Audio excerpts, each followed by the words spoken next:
అమరావతి రాజధాని రైతులకు good news.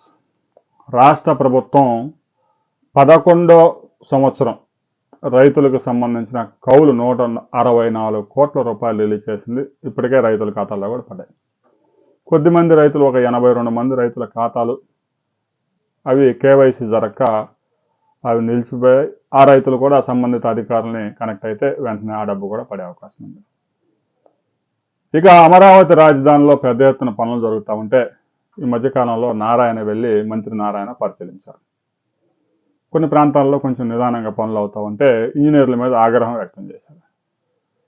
సహజంగా మంత్రి గారు వెళ్ళింది పనులు ఎలా జరుగుతున్నాయి అని చూసి అధికారులకి సలహాలు ఇచ్చి ఏదైనా ఎక్కడన్నా స్లోగా ఉంటే ఆ అధికారులను హెచ్చరించడానికే కదా. అయితే ఒక ప్రాంతానికి మంత్రి నారాయణ వెళ్ళి ఇంజనీర్ని పిలిపించారు. పనులు కొంచెం స్లోగా అనిపించాయి, అక్కడ ముందుకు వెళ్ళడం లేదు. గతంలో నేను వచ్చినప్పుడు ఎలా ఉందో ఇప్పుడు కూడా అలాగనే ఉంది, ప్రోగ్రెస్ కనిపించడం లేదని ఇంజనీర్ మీద ఆగ్రహం వ్యక్తం చేశారు.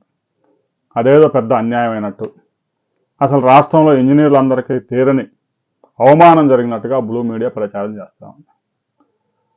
మంత్రులు ఎప్పటికప్పుడుకి పనులు పరిశీలిస్తూ అధికారులను మందలిస్తే తప్ప పనులు ముందుకు జరగవు. ఒక ఇంజనీర్ని ఆయన మాట తూలింది కూడా లేదు. పనులు సరిగా జరగడం లేదు, ముందుకు జరగడం లేదు, ప్రోగ్రెస్ కనిపించడం లేదు మీ ప్రాంతంలో. అంటే అమరావతి మొత్తం కాదు, మరలా దీన్నే అమరావతి మొత్తానికి విస్తరించి అమరావతి రాజధానిలో అసలు పనులు ఏం జరగడం లేదు, ప్రభుత్వం ఊహించిన విధంగా జరగడం లేదు, వర్షాలతో పనులన్నీ నిలిచిపోయాయని చెప్తాను. దాదాపు 40 మందికి కాంట్రాక్ట్లు అప్పచెప్పారు. వారు మరికొంతమందికి సబ్ కాంట్రాక్ట్లు ఇచ్చుకున్నారు. ఒక్కో ప్రాంతంలో ఒకరు పనిచేస్తూ ఉంటారు.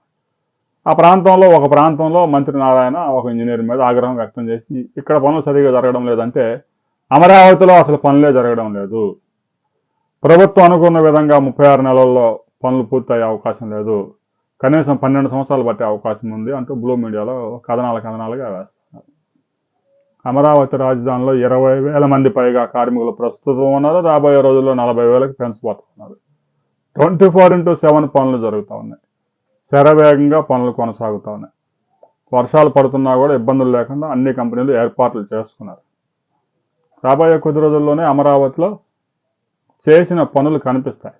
ప్రస్తుతం గ్రౌండ్లో వర్క్ జరుగుతుంది కాబట్టి ఆ మట్టి పనులు అవన్నీ కొంచెం రిస్క్తో కూడుకున్న వ్యవహారం. రాబోయే రోజుల్లో కన్స్ట్రక్షన్ పనులు అనేది ఒకసారి గ్రౌండ్ లెవెల్లో పనులు పూర్తయితే చూసే వాళ్ళకు కూడా ఆ పనులు కనిపిస్తాయి.